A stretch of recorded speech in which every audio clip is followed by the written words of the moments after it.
Shiva re release ఖరారు. భారతీయ సినిమాని శివకి ముందు తర్వాత అంటూ పునర్నిర్వచిస్తుంటారు విశ్లేషకులు.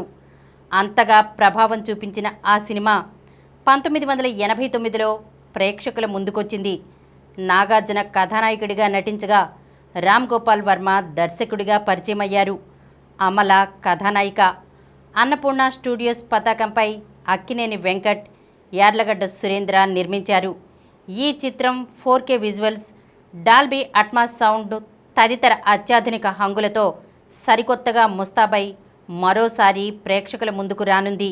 నట దిగ్గజం అక్కినేని నాగేశ్వరరావు 101వ జయంతి సందర్భంగా శివ రీ రిలీజ్ డేట్ని శనివారం ప్రకటించాయి అన్నపూర్ణ స్టూడియోస్ వర్గాలు. నవంబర్ 14న ఈ చిత్రాన్ని ప్రేక్షకుల ముందుకు తీసుకొస్తున్నట్లు తెలిపాయి.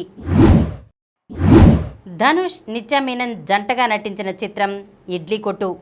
ధనుష్ స్వీయ దర్శకత్వంలో తెరకెక్కిన ఈ సినిమా అక్టోబర్ 1న ప్రేక్షకుల ముందుకు రానుంది. డాన్ పిక్చర్స్ సంస్థ నిర్మిస్తోంది.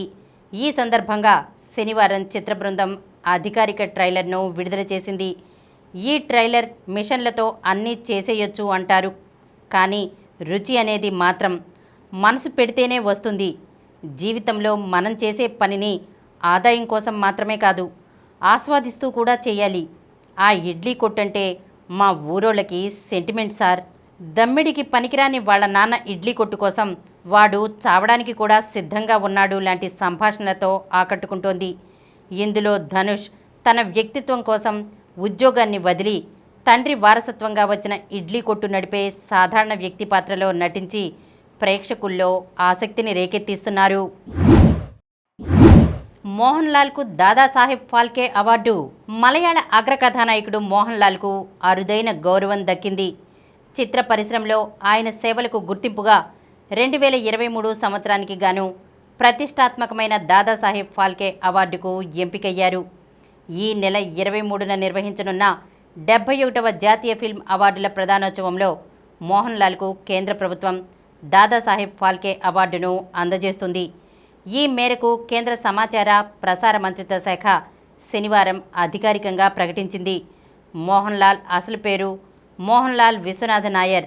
విలన్ పాత్రతో పరిచయమై హీరోగా ఎదిగిన ఆయన ఇప్పటి వరకు 6 జాతీయ అవార్డులు గెలుచుకున్నారు.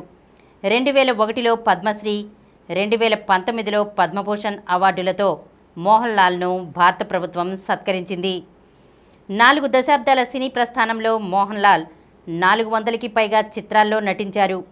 కేవలం మలయాళంలోనే కాకుండా తమిళ్, తెలుగు, కన్నడ, హిందీ చిత్రాల్లో కూడా నటించి ప్రేక్షకులను అలరించారు. మోహన్ లాల్ తన 18వ ఏట చిత్ర పరిశ్రమలోకి అడుగుపెట్టారు. మొదట 1978లో తిరనోటం అనే మలయాళ చిత్రంలో నటించారు. కానీ సెన్సార్ అభ్యంతరాలతో విడుదలలో జాప్యం జరిగింది. అయితే 1980లో వచ్చిన మంజిల్ విరింజి పూకల్ చిత్రం ద్వారా తొలిసారిగా తెరపై కనిపించారు. ఇందులో ప్రతినాయకుడి పాత్రను పోషించారు.